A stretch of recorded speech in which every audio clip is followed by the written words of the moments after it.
So this is how you can add a specific sound as your iPhone alarm. So let me guide you through it and show you how it would work. If you are new here and first time on Foxtecc, most definitely subscribe for more tutorials and videos like this one.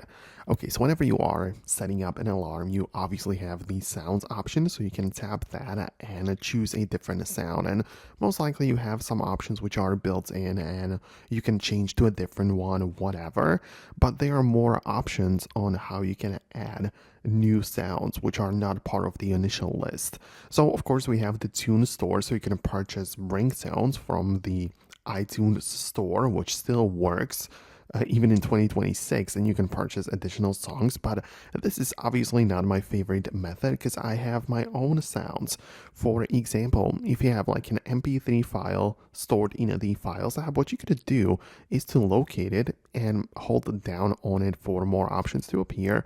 And when you click on share, we have the ability to use it as a ringtone, as long as it's a regular MP3 audio file and it's less than 30 seconds.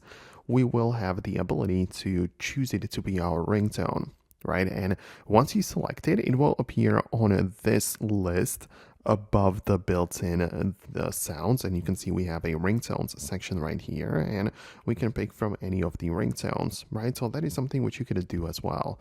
And you could also notice that we have the pick a song button, and it literally opens up the Apple Music, and you can also select a song from the library to wake up to. So I guess that would be another option which you have available to you. So I hope that I can help you and assist you with this. Let me know what you think below. Subscribe for more tutorials and guides like this one, and I hope to see you later in the future videos too.